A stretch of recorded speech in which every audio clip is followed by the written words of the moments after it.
Hello, beautiful mindset. It's another Wednesday. It's that time of the week where we bring you some awesome life sciences. You are here and we want to just expand your mind and we want to make sure that you learn extra. Thank you very much for joining us. My name is your boy, Knox. And of course, I'm not alone. I'm with our awesome resident teacher. Hello, Mr. Aslam. Knox, how are you doing today? I'm finding yourself. How's the holidays? It was quite okay. I went away and had some awesome fun. Good. I was far away. And As you can see, my hair is gone. Talking about matriculants, they never really had a holiday. Not at all. They had to spend all of it studying, revising, preparing for their June exams. So I just want to remind you guys at home that you can't afford to rest. You can't afford to waste a moment. Are we ready? Ready to go. Mindsetters, hello. How are you? I'm hoping you had a bit of a holiday at least. Remember, I told you when we left, do some work and do some play as well. So you had a little bit of both. And this term is a compact term. If you really look at it, we've got a little bit of April and all of May, and that's it. The first week of June, your exam starts for June. So you've got to be very focused from the beginning. We're looking at today's lesson. We're talking about, we're continuing, remember we're carrying on from evolution that we started. We started with the early theories. We looked at natural selection and we ended there when we compared natural selection with artificial selection. We're moving on now to the next areas here, and we're looking at the similarities and the differences between natural and artificial. We've covered already. We are here at this point here, and that is talking about species, the definition of a species, what is speciation, what is allopatric speciation, what is sympatric speciation. Notice that allopatric / geographic isolation, they are similar terms, or rather different terms for the same concept. Okay. Then we move on to examples of reproductive isolation mechanisms. We want to look at the evidence. In other words, evolutionists or scientists have put forward this theory of evolution to us. When you put through a theory, you have to back up that theory with evidence. And this evidence has to be accepted by scientists globally. And so these pieces of evidence, and we will talk about evidence in more detail when we get there. We also want to revise, revisit, because it's still going to be part of your exams for this year. Although it's not in your syllabus for this year, but it is specified that you've got to go back to your grade 10, the fossil record, the grade 11, modification by descent. All these, by the way, are all evidence for evolution. Biogeography, you learned in grade 11. And obviously, we did together genetics not so long ago in grade 12. Those are the things that we need to look at. We also want to look at why organisms look different. They're saying they consider the differences in the appearance of organisms. Why? Why is that? And the lucky thing, guys, is when we're talking about the causes for variety, the causes for variation, is not something that we have to talk about again, because we've already spoken about it. All we're doing is we are now just highlighting to you in this section. But it does not mean you have to learn this as a new concept. What you learned about variation in meiosis still holds true in evolution. And this is why this paper 1 has been packaged this way, because everything is linked to each other. The DNA that we're learning talks about mutation. Mutation occurs when we're talking about meiosis. Mutation takes place in protein synthesis. Mutation has a bearing on evolution, how organisms change over time. The passing, the transfer of genes, the way the genes are transferred, the frequency of these genes, genetics, is also linked to evolution. And there we have all of those there, mutations, random mating, and fertilization there as well. Knox, you with me? I'm definitely with you. Good. I just want to emphasize the fact that they always have to go back when dealing with concepts in life sciences, because everything just piles up, especially when you get to grade 12. They always just have to go back and refresh their minds. The good thing about it is the work that you're doing is packaged in grade 12. Get hold of the document that's called Exam Guideline 2011. It gives you the whole detail. It's only grade 12 work, apart from what we've mentioned here now that you've got to go back. But Knox is 100% correct. Because you can't talk about reproduction, you talk about ovary, you talk about sex cells when you don't know what a cell is. True. And that you learned in grade 10. So you've got to go back and forth all the time. Good. Coming back to our species concept, what is a species? And we spoke about this at the beginning of evolution when we defined a species. And here we have it here on the board, a group of organisms that share similar characteristics. One, first point. Secondly, they can interbreed. Okay? And lastly, to produce fertile offspring. Now we must understand this very closely. We're not talking about mating alone on its own. We're talking about interbreeding that leads to the production of offspring that can further reproduce. They can also reproduce. If, for example, we have two different species, a horse and a donkey, and these two have to mate. They are two different species. What's the offspring called? The offspring is called a mule. The mule itself cannot produce more offspring. So we say that the mule is infertile. So in that case, you can see that the horse and the donkey are not. They have interbred. They do look similar. So they have covered one, they have covered two. They have two of this important definition. They've met the requirements. But they did not meet the requirement of the last one. They must meet the all three requirements. That is why it is highlighted there. They share similar characteristics. They must look reasonably the same. They must be able to interbreed. And the offspring that come from there must also be able to breed thereafter. So that's what we need to look at. Okay. In speciation then, what is speciation? That's a species. Obviously then, speciation, it would be a process. What process? It's the process where new species are being formed. Speciation. Formation of new species. Two types that you have to concentrate on for this year. Allopatric, as we pointed out earlier, and sympatric. I'm not going to go into the details right here because we're going to deal with each one on its own as we go along.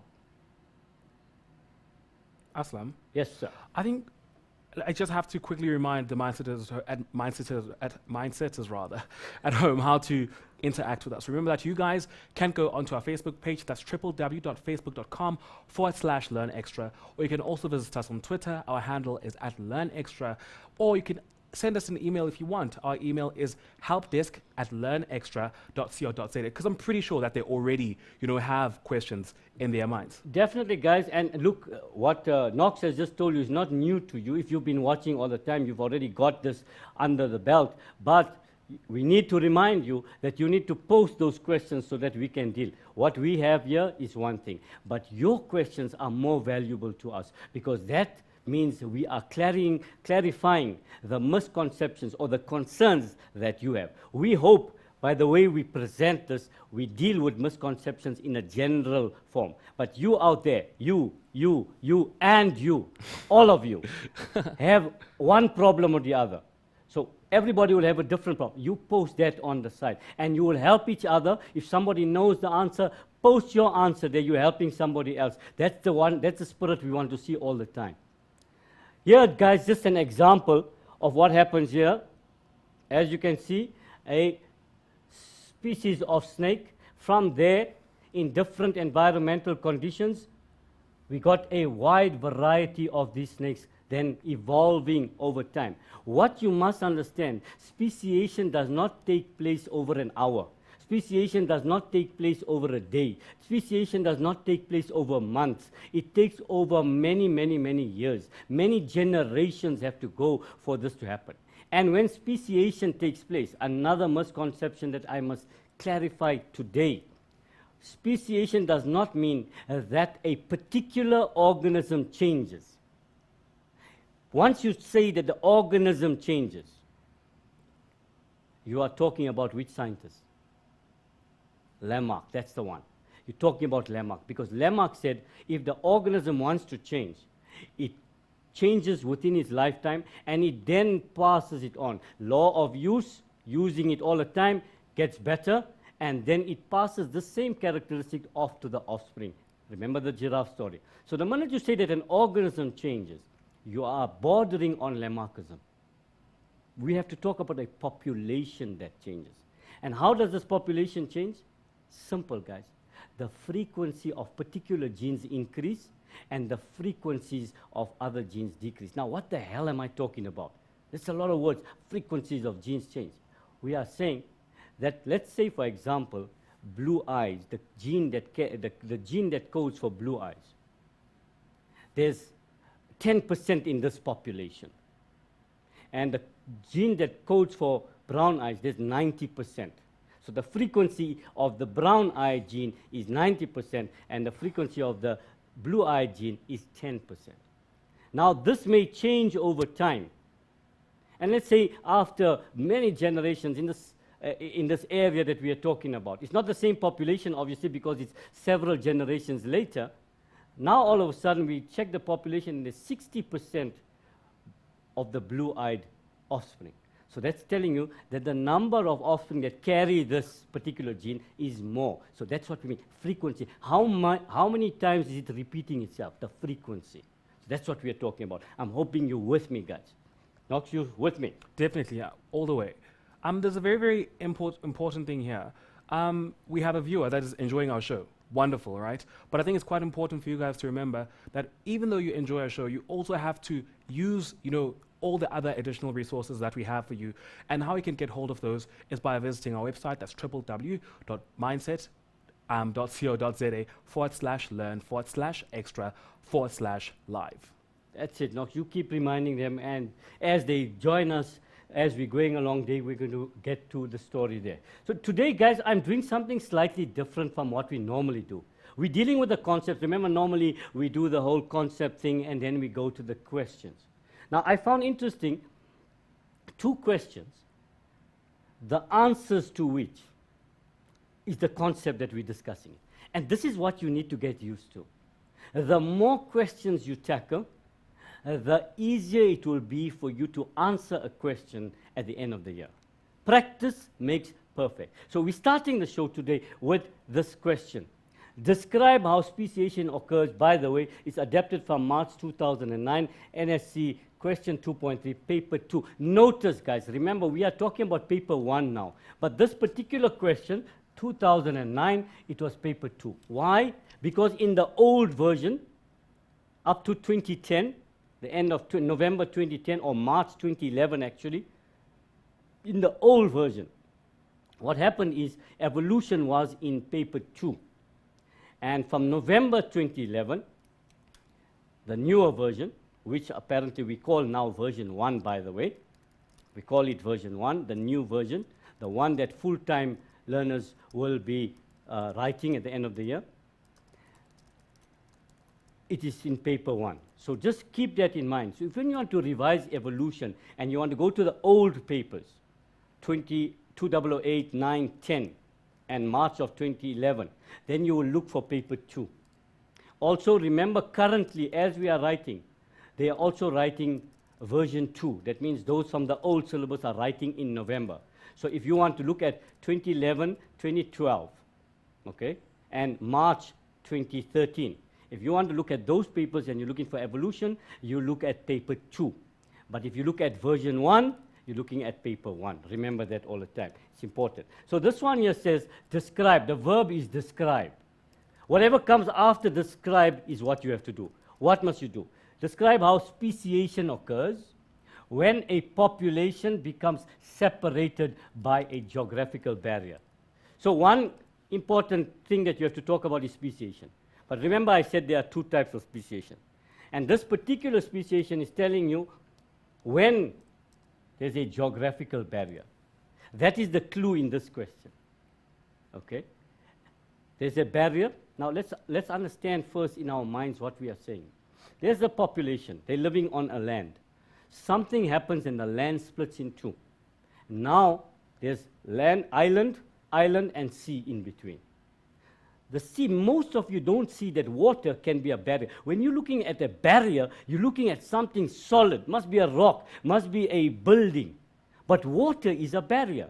What do we mean by a physical barrier? We mean there's something in between that's preventing the 2 populations from mating. This is what we mean by a barrier, a geographical barrier in this case. So the question wants you to explain that. And this, by the way, guys, is known as allopatric or geographical isolation, speciation. Now, what actually happens there? First of all, as we learned under natural selection, all populations has inherent in them variety. They don't look identical. They have genes, they are similar in looking, but they would. In our own populations, some have straight hair, some have curly hair, some have blue eyes, some have brown eyes. So that's what we are talking about. The population on its own has variety. When they are together, they can interbreed because they can mingle and they are within close proximity of each other. If this population is separated by a geographical barrier, as the question is saying, what will happen then? The population will split into two groups, obviously. That's the obvious.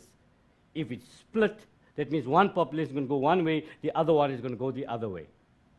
And important now, they will not be able to interbreed. Notice I put in brackets their barrier. This wasn't in a memo. This was not in a memo. I put that in brackets because I will point out something later to you. And they will not be able to interbreed. What does that mean? They cannot interbreed. Why? Because there's a barrier there. Okay? There's a barrier there. They cannot interbreed. Now what happens? Each group now is exposed to different environmental conditions. One could be on one side of the mountain, which is south-facing, or east-facing. The other one could be west-facing. So we know the differences from our ecology in grade 10 of east and west and south and north, etc. And therefore undergoes natural selection independently. Independently, separately. Important words.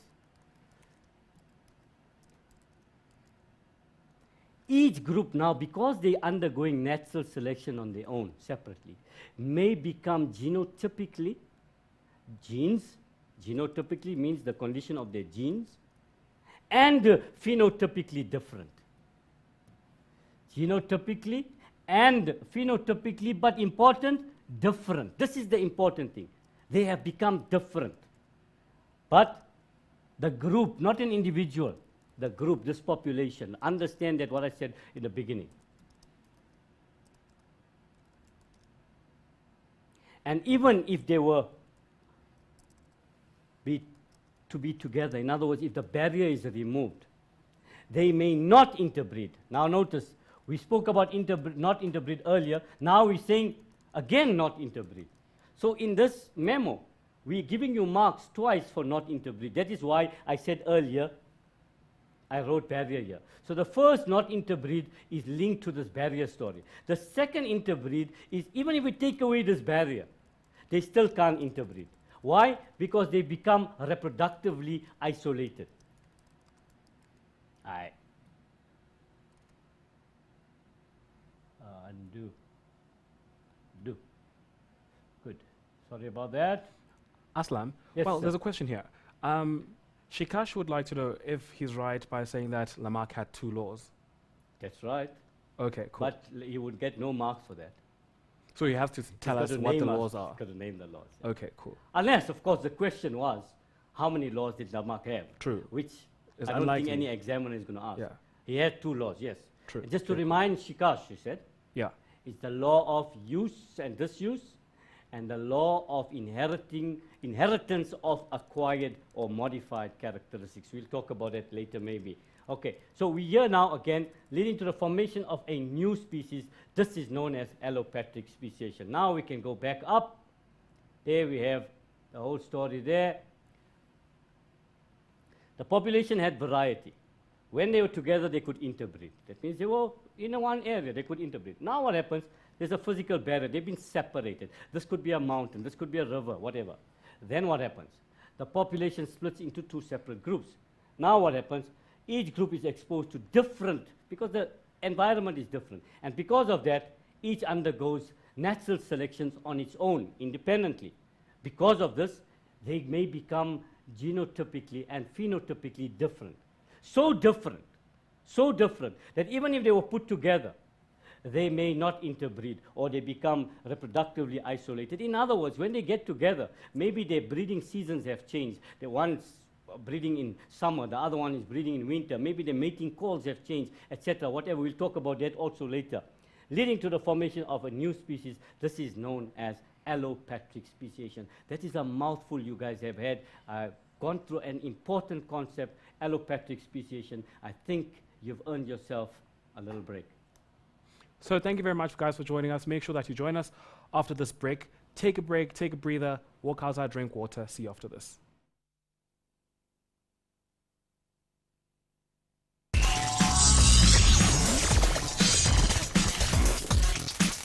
Welcome back from the Ed Break Grade 12s. I hope that you guys are ready to continue with life sciences. One of the most important things that Aslam talked about during the break is knowing what fits where. So today we're doing paper 1. You guys have to know which topic fits into which paper so that as you study, you are able to prepare yourself in the right way. Again, remember that if you want to ask us any question, please go onto Facebook. That's www.facebook.com/LearnXtra, or ask us questions on Twitter at LearnXtra. Or if you want, you can also talk to us via email, and our email address is helpdesk@learnextra.co.za. Aslam? Thanks, Knox. There you go, guys. Post those questions. We're waiting for your questions as well. Now, just to give you an idea, now we've spoken about allopatric speciation. Here's an example of these squirrels. These squirrels were on either side of the Grand Canyon. So in other words, scientists are saying that before the Grand Canyon formed, in other words, before the landmass split, the squirrels were probably together. Now look at the diagram that you're seeing there. Sorry about that. Where did I do? Okay, next page. There we go. Good. Sorry about that. Okay, so we're looking at this diagram here and this diagram here. So these guys are relatives. You can see they are relatives, right? Okay, but they're not of the same species. What happened? They were probably together, not they, but their ancestors were probably on the landmass together and the landmass split. So they were exposed to different environmental conditions on either side of the Grand Canyon. Can you see how we're fitting the same thing we explained earlier now in an example? What happens then? They undergo natural selection independently, and therefore they would show genotypical and phenotypical differences. And even if we put them together, they may not recognize. Sometimes they become so different that they do not recognize that they are of the same species, so they do not mate. That's one way. Other than that is that their mating seasons may have changed. Mating habits may have changed. So much so sometimes that even that the sexual organs may have evolved to such an extent that they would not fit into each other.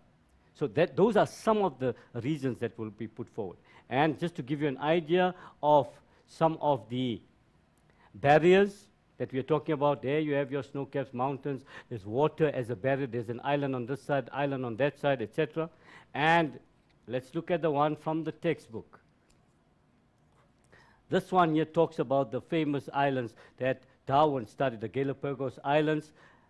All the idea is they were all part of the mainland in South America initially. There's the South America there, there's these islands here. The theory is that they were part of the mainland and they broke away, and therefore you have now enlarged those islands enlarged, and we're having them there. So in other words, the organisms that were originally all together, because of this they split, they could not interbreed. There's a barrier, and the barrier is the water. There's the water there, there's the water there. All of this here is water, water, water, water, water, water, water, that way there. So the islands are separated by water. It's a physical barrier. Allopatric speciation will take place. So we're not just talking about things in the air now. I'm showing you the pictures as well so that you can follow what we're saying. And the most famous of the speciation, where Darwin got his theory from, is from the finches, the birds that were living or inhabiting the islands. You notice that their beaks are different. And their beaks are different because they probably eat different foods. in the different islands, there may have been different food, and because of that, those that had this type of beet, for example, to crack nuts, etc., they would survive. Natural selection.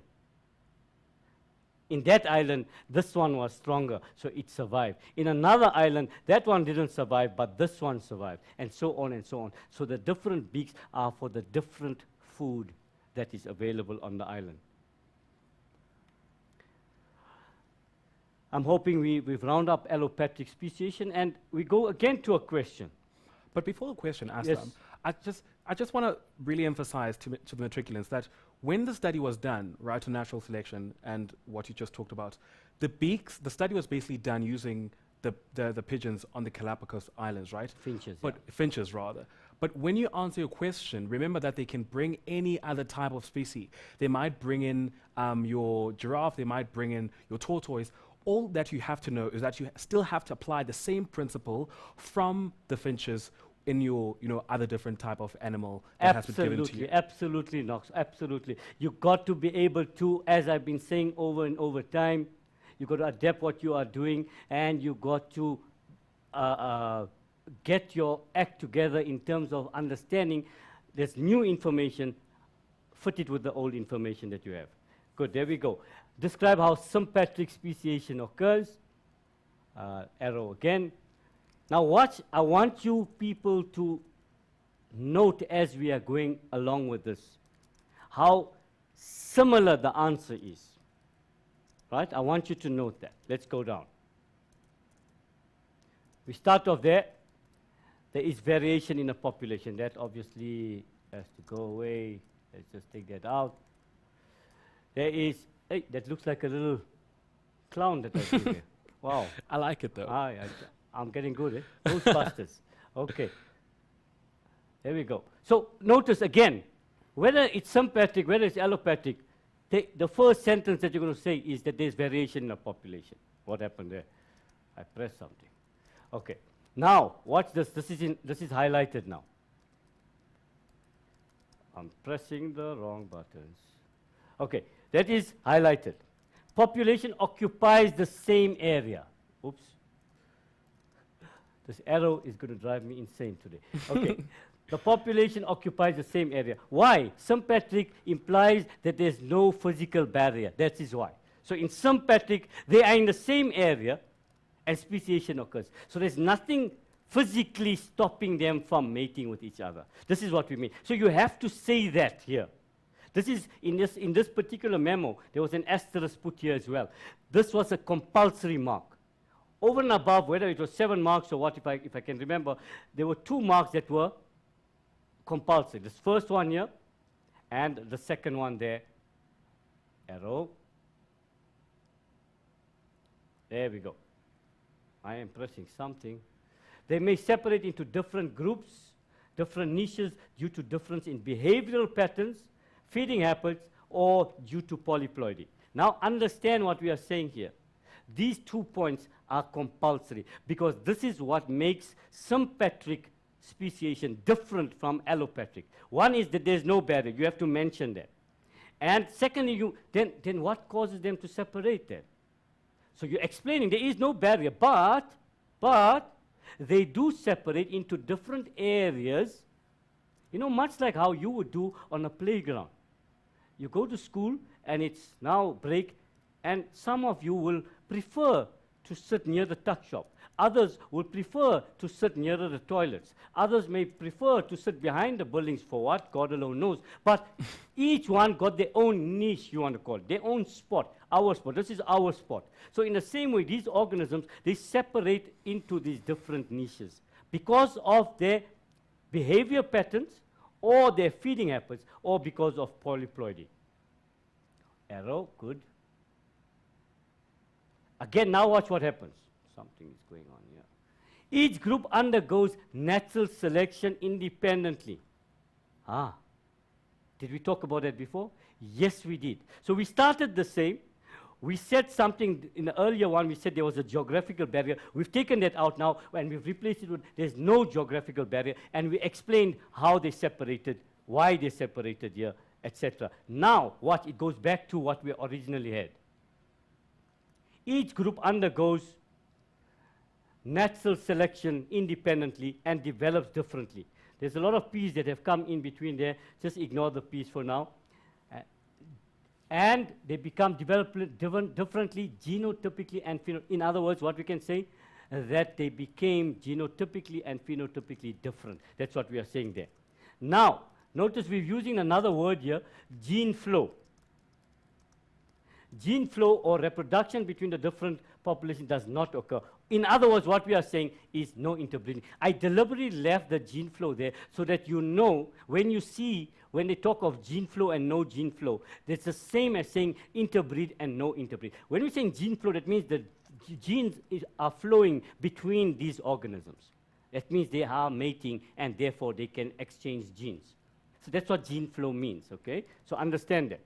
The differences that develop now between the different populations prevent them from interbreeding even if they were to mix after. In other words, they came from this spot, they came.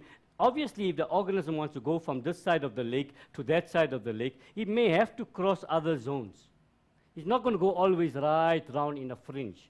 He probably go through. But they have become so different that they don't recognize that they're of the same species originally, and therefore they will not interbreed. And why? Again, because of reproductive isolation that we talked about. And that's good that we came to that because we're going to get to that section now. But what I want you to understand, mindsetters, that look at that question. This question, when they gave it to them in 2011, I think, when they gave them this question, the learners were stunned. Yet, all the other years, they asked allopatric speciation.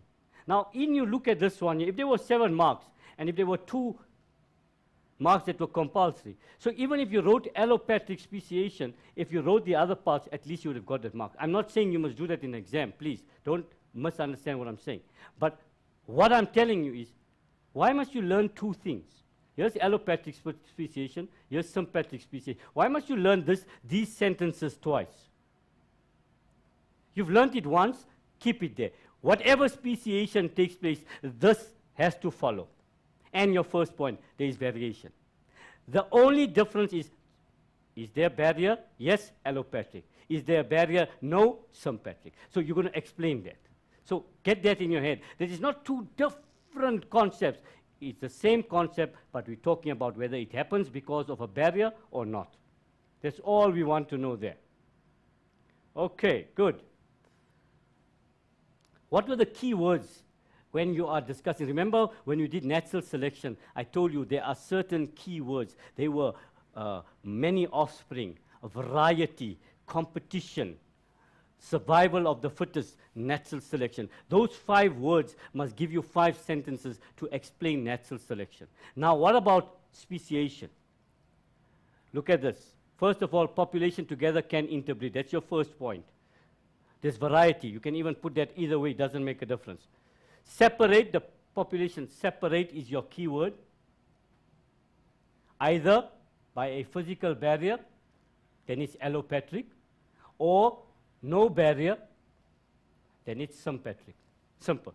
Next one, environment may differ. If they get separated, the environment in one area is different from another one. The key word being different. Why? Because that leads to the next point. That because it's different, natural selection will take place independently.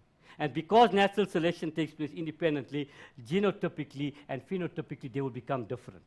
And because that happens, they change over several generations, and this gives us a new species over time. And how do we know they're new species, that they're not the same species anymore? They cannot interbreed. So we have to add that. I would add that in. I must have forgotten to write that in there. Cannot interbreed. Now you notice that cannot interbreed, there's 2 marks for it. Yes, Knox.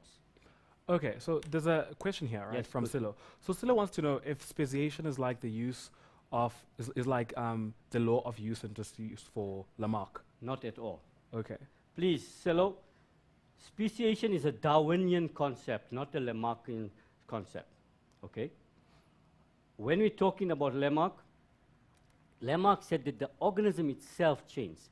Speciation is saying that the population changes over time, over several generations. It's a big difference from what Lamarck was saying. Lamarck saying, now, here, I want to be tall, I stretch, I become tall, and therefore all my children will be tall because I have become tall. That was Lamarck was saying. And that is one of the reasons why Lamarck's theories are rejected by scientists, because we cannot become something because just we wanted to become. Yes, in the terms of studies, I always go back to that one. It doesn't mean that I want to do better, I can study and do better. I'm failing. Now I want to do better, I can study. That's different. It's not a characteristic. All right? That's an acquired thing in your body. But it doesn't mean now if you've learned this biology, you've learned speciation.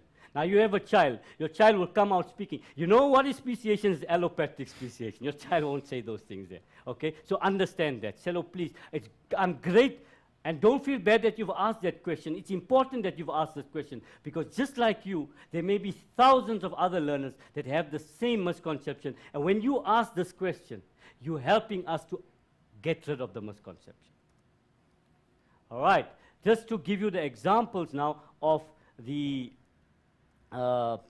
sympatric speciation, and a classic example is the one in Lake Malawi, the different cyclids, some say cichlids, whatever, cyclids I would say.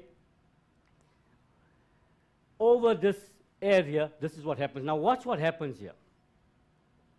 Here's the lake. Here's the whole of the lake. And look at the different one, Bamba, and you get different types of these fish all over the show here. They have different niches. So no barrier. They're all in the same lake. But they have separated because of behavioral or dietary needs. And because of that, they did not interbreed, and they may have become genotypically and phenotypically different because of natural selection, and therefore we have that story there. And with that, guys, we have covered another concept. Remember, we've done one concept, sympatric. Now we have covered, one allopatric, sympatric. We're taking another break. Sure. Quickly, guys, I want you to remember that when working around concepts, you need to be able to explain all of them. So a quick exercise for you when you're at home during your free time, write all the important concepts and then test yourself and see how much you can expand from all those concepts. Just write everything that you know, for an example, about speciation, and then after that compare with the textbook. But for now, let's take an ad break. We will be back after this. Stay with us.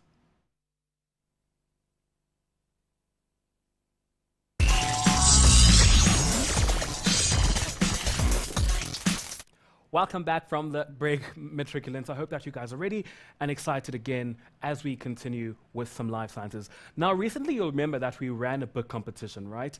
And today we are going to be awarding the prize. So here with me are the names.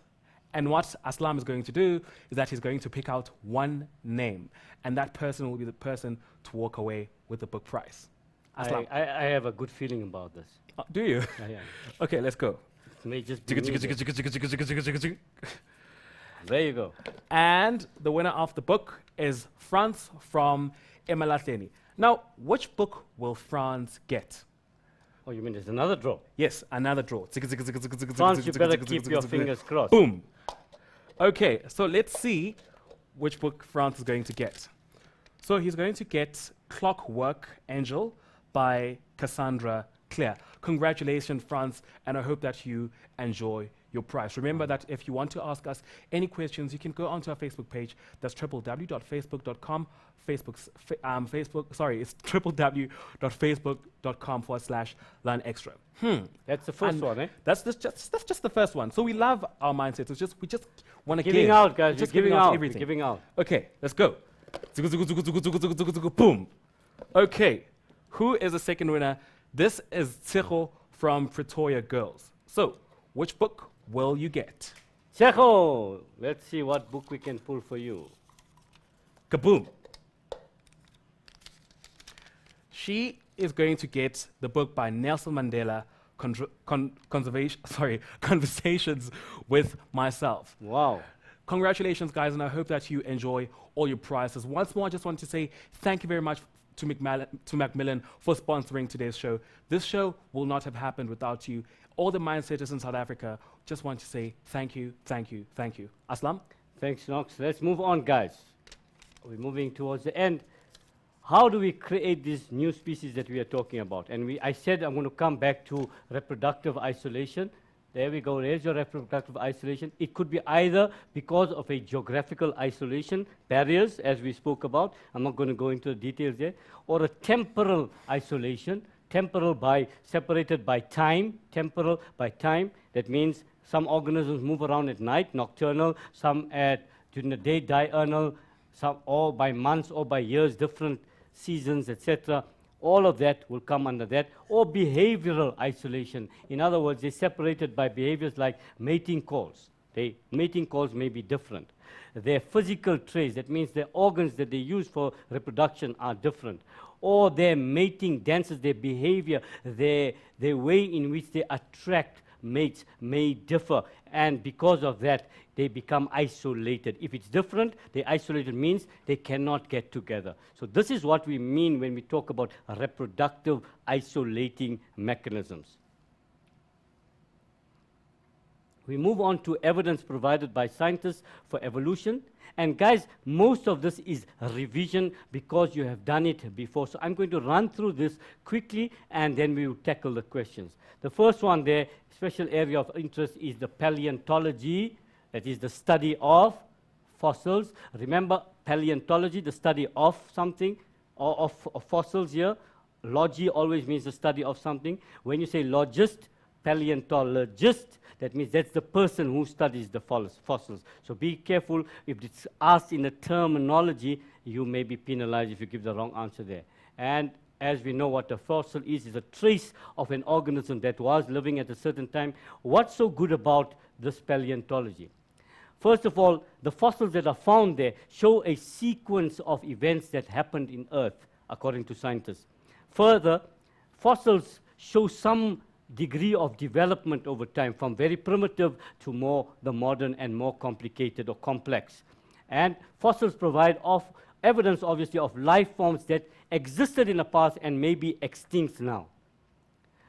There are two types of dating. How do we know how old a fossil is? You've done this in grade 10. Like I said, I'm just running through.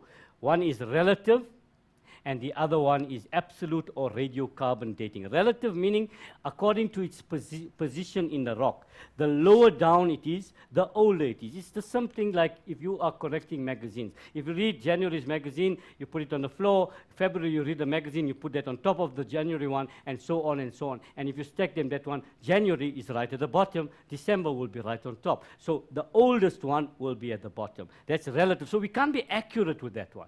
We are judging more or less. If it's in this area, this one was so old, so that's why it should be that age.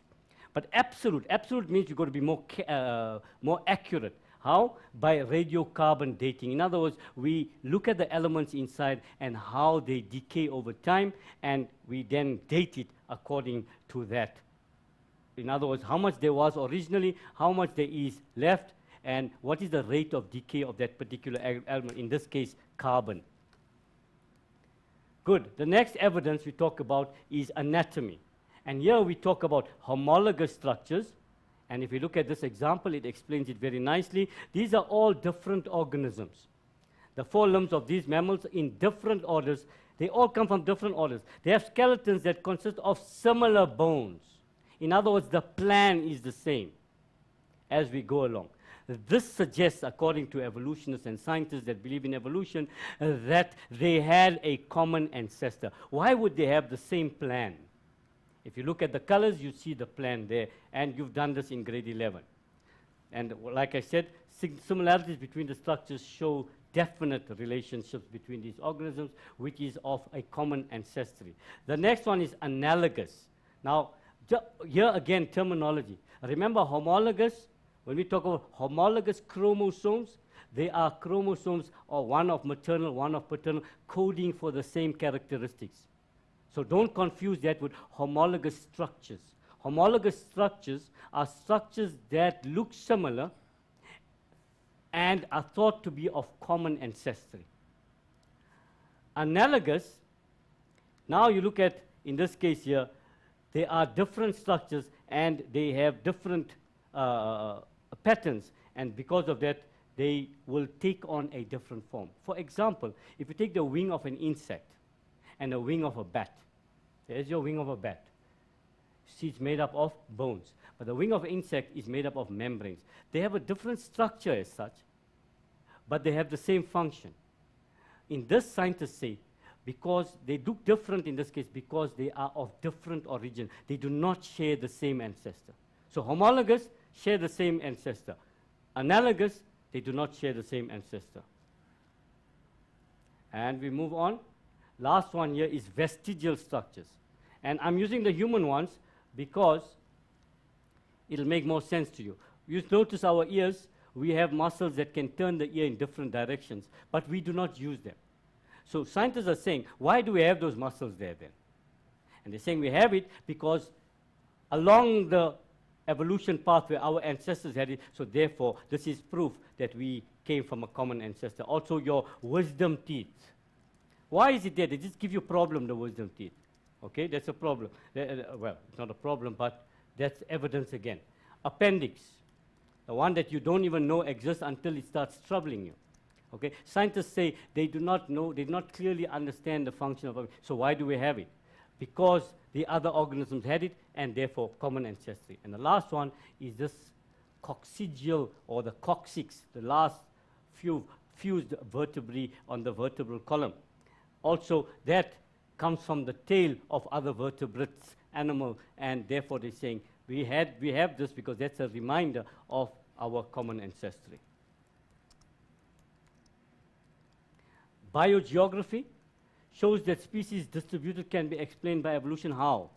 Those that live in a similar content, on the same content, show more similarities than those that are on other contents. So the closer the organisms are, the closer relatedness they show. Unless, of course, if we take evolution and we remember that Pangea, one landmass, if they were originally together, according to the landmass, and when it got split, there will still be similarities between organisms in different contents because of this. This is what evolutionists are saying. And lastly, molecular biology and genetics. Evolutionists are saying, scientists are saying that all organisms have the same identical DNA. That means DNA has phosphate, sugar, nitrogenous base, double-stranded, double helix. All organisms, whether you plant, animal, whatever, they all have that. So therefore, must have been a common ancestor. They also say that they have similar sequence of genes. The genes are in a similar sequence. They also say that there are parts of the DNA which do not make sense, or they do not have any function. All organisms have that. Protein synthesis, whether it's taking place in a bird, whether it's taking place in your body, the way protein synthesis proceeds is the same, it's identical. Also, other respiratory and other metabolic pathways that take place, similar in all organisms. Therefore, they're saying this points out that evolution has taken place and that we have a common ancestor. Remember, the basic premise of evolution is that all organisms have a common ancestor. So whatever evidence they use must go back to say this shows that there's a common ancestor. You'll notice in every bit of evidence that I spoke about, we go back to common ancestry. Now, what causes variation? And I told you this at the beginning of the show, that this is not new. What causes variation? Meiosis. How? Crossing over during prophase 1 brings about variety, exchange of genetic material. Also, the random assortment of chromosomes brings about variety. You've done this already in meiosis, so it's not new. Mutation, any change in the gene or in a chromosome brings about a change. Random mating, there's mating is not fixed, so that this organism is going to mate with that one and so on. So it's random, so there's exchange of gametes there. And random fertilization, there's no guarantee which particular sperm will fuse which particular eggs. Mindset is, that brings us to the end of our work itself. I just want to get to this question very quickly. It says there, diagrams 1, 2, and 3 show the sequence of events that have taken place over thousands of years. Here's the organisms there. A landslide takes place. They get separated, and no gene flow there. You saw gene flow, no gene flow. Name the evolutionary process represented by the sequence of the events. Remember what Knox said earlier? They can give you another example. Here's it here. And what's this process? Speciation. And the next question will obviously ask you to explain this process. How do we explain it? Variety. Can inbreed when they're together. Division because of the barrier. They separate. The climatic conditions may be different. They depend independent natural selection, genotypically, phenotypically different. When they get back together, they are so different that they do not recognize they are of the same species. They may not breed with each other, interbreed, and therefore we say that they have evolved into new species. Would that, Knox? Sure, wonderful. We have one interesting question quickly. Yes. It's so important. The question is, how can we explain the resistance of the HIV virus as a result of evolution? Wow. The resistance of HIV virus or any virus. What has happened? When we are, let's take it general in viruses. We look at TB as one, extremely drug-resistant TB, for example, and HIV as well. Remember, the HIV virus has the ability to change its DNA code. Now, when we use medication against it, there are some that are susceptible to that medication. They will die. Those viruses, or well, not the virus, we can't die with the medicine there in that case.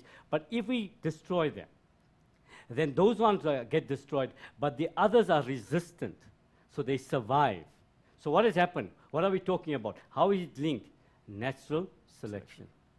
Any other questions there? Okay, there's another question, and Shikash again would like to know, what is artificial selection? Great. Shikash, you said. Yeah. Shikash, artificial. Look at the word, artificial selection. Natural selection, nature selects the best individuals. Artificial selection, artificial means it's not from nature, we're doing it. So the humans look at specific traits in organism that they want to perpetuate, like horses that have good, strong muscles that can run fast. So they take the one that has the trait and try to breed that one with another one that shows the same trait, and in that way, they're selecting that particular trait. So it's not necessarily the best, it's what the human thinks is best at the time. Whereas in natural selection, the one that nature selects is the best at that time. Here we are assuming, and not for the animal's sake, for our sake. We want better fruit, so we select the best crop and we pollinate them and we get that. Artificial selection means we interfere, we select certain genes and we can move on that way. Okay, one last question again. Good. Or rather, just you to comment on, how should mindsetters look at artificial selection in terms of the debate around artificial selection, the morals, the ethics, because it's always there. They like to ask the question, arguments for, arguments against. You must be able to argue on both sides. Again, do not restrict your answer to one thing. Don't say it's against nature. God says in the Bible it's wrong, and it's immoral. Those 3 points are all pointing to one thing, and that is moral, religion, etc. You only get 1 mark. You must look at other disadvantages. For example, we don't know the long-term effects of artificial selection. We don't know what it's going to do to the organism. We don't know the ecological effects long-term, and other disadvantages. Advantages you can look at, that you can get more money out of it, you can get more food, etc., etc., etc. But argue your point. If they ask you to argue, debate it, then you must take one point or the other. But if they say arguments for, you just go with those. If they say arguments against, you go. Remember, advantages, disadvantages, arguments for, arguments against. Those are the type of questions. That's how you do it. Remember, that's LO3 at the moment in your syllabus. Over to you, Knox. I think we've come to the end of our Okay, so setup. guys, quick tip, right? When working around such concepts, you need to go back to old question papers, sort of look at the pattern, look at the structure, look at the types of questions that they answer, right? In order for you to get a very, very good idea of how the exam will be. Last time, again, we just want to say thank you very much to Macmillan for sponsoring today's show. This show would not have happened without you. From myself, Aslam, and the Mindset crew, see you soon. Keep well.